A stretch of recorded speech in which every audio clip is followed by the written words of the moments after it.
ये कहानी सिर्फ एक बेल ऑर्डर की नहीं है। ये कहानी है एक international wild life mafia network की, जहां जंगल से निकला एक टाइगर का हिस्सा क्रॉस बॉर्डर स्मगलिंग के थ्रू चाइना के ब्लैक मार्केट तक पहुंचता है।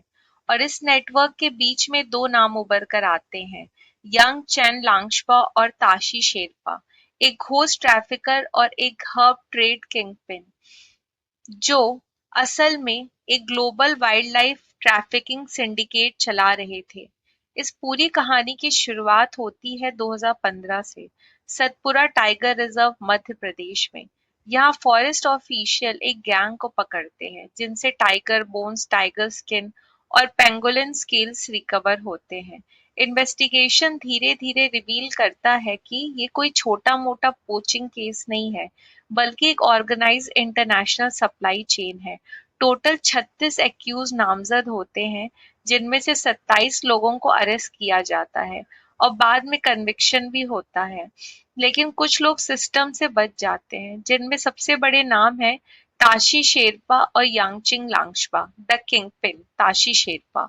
ऑन पेपर ताशी शेरपा एक सिंपल हर्ब ट्रेडर था, दिल्ली के मजनू का टीला इलाके में रहता था।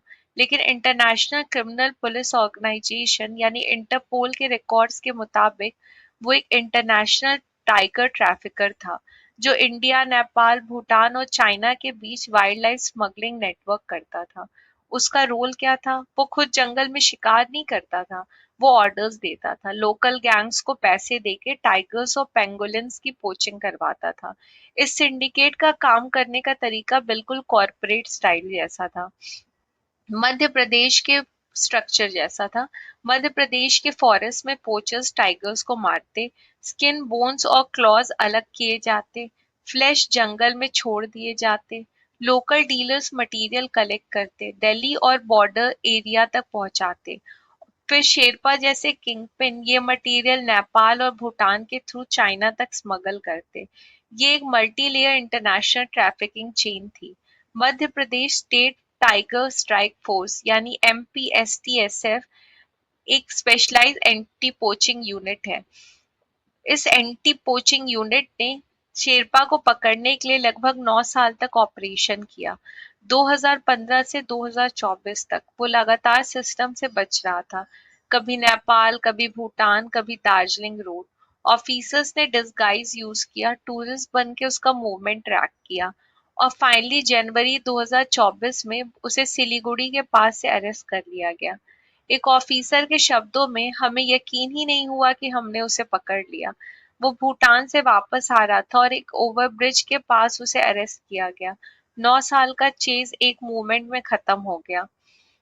बाद में उसे मध्य प्रदेश लाया गया और कोर्ट ने उसे 5 साल की सजा सुनाई। The ghost Yang Chen Langshapa. लेकिन कहानी ये खत्म नहीं होती।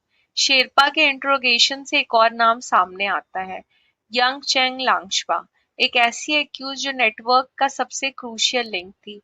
इन्वेस्टिगेटर्स के मुताबिक वो पोचर्स और इंटरनेशनल बायर्स के बीच डायरेक्ट कोऑर्डिनेशन करती थी। और सबसे डेंजरस बात, वो लगभग 10 साल तक सिस्टम से बचती रही।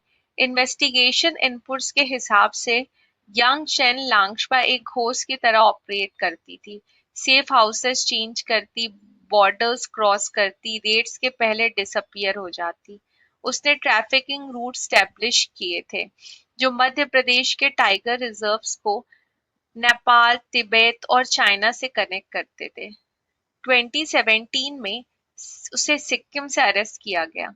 कोर्ट ने उसे 15 दिन का इंटरिम बेल दिया। कंडीशन थी कि वो इन्वेस्टिगेशन ऑफिसर के सामने सरेंडर करे, लेकिन वो सरेंडर नहीं करती और यहाँ से सब केस का सबसे पावरफुल फैक्टर स्टार्ट होता है, एब्सकॉन्डिंग।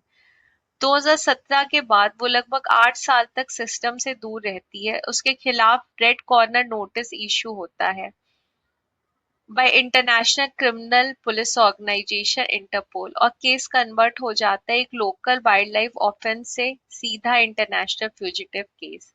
दिसंबर 2025 north Sikkim Indo China border operation easy नहीं था। लोकल विलेज काउंसिल, जिसे जुम्सा सिस्टम कहते हैं ने ऑफिसर्स को रोका। लीगल अथॉरिटी वेरीफाई की गई और फिर अरेस्ट अलाउ हुआ और फाइनली यंग चंद लंगशपा को अरेस्ट कर लिया गया। जब case Madhya Pradesh high court के सामने आया, कोर्ट ने एक बेसिक सवाल देखा, क्या बेल दी जा सकती है, और कोर्ट का जवाब था नहीं। ऑर्डर के मुताबिक प्राइमा फेसी इन्वॉल्वमेंट है, इंटरनेशनल गैंग का पार्ट है, पास कंडक्ट एब्सकॉन्डिंग के दिखा रहे, ट्रायल से भागने का रियल रिस्क है, इसलिए बेल रिजेक्ट कर दी गई। ये सिर्फ 2 लोगों का केस नहीं था, 30 से ज्यादा accuse, 27 conviction, multiple countries involve, और अब भी कुछ लोग जैसे जय तमांग एब्सकॉन्डिंग है। मध्य प्रदेश STSF यानी स्टेट टाइगर स्ट्राइक फोर्स एक डेडिकेटेड एंटी पोचिंग यूनिट है जो कि इंटेलिजेंस लेड ऑपरेशन करती है, मल्टीपल स्टेट के साथ कोऑर्डिनेशन करती है और एडवांस सर्विलांस टूल्स यूज करती है। इन्होंने सिर्फ अरेस्ट नहीं किए बल्कि पूरी इंटरनेशनल ट्रैफिकिंग चेन एक्सपोज की। इन्वेस्टिगेशन में एडवांस टेक्निक यूज हुई जैसे polygraph test, brain mapping. Court permission के बाद ये टेस्ट किए गए और इन्होंने एविडेंस स्ट्रेंथन किए। ये दिखाते हैं कि वाइल्ड लाइफ क्राइम इन्वेस्टिगेशन अब मॉडर्न फॉरेंसिक साइंस यूज कर रहा है। रीसेंट डेवलपमेंट दिखाते हैं कि मध्य प्रदेश में टाइगर डेथ बढ़ रहे हैं। हाई कोर्ट ने भी इंटरवेंशन किया है और स्ट्रिक्ट मॉनिटरिंग शुरू हो गई है। ये एक क्लियर सिग्नल है, वाइल्ड लाइफ क्राइम अब जुडिशियल प्रायोरिटी बन गया है।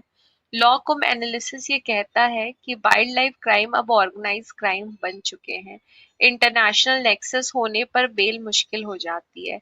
एब्सकॉन्डिंग सबसे बड़ा नेगेटिव फैक्टर है और सबसे बड़ा मैसेज, चाहे आप 10 साल तक सिस्टम से बच जाओ लेकिन एक दिन लॉ आप तक जरूर पहुंचता है।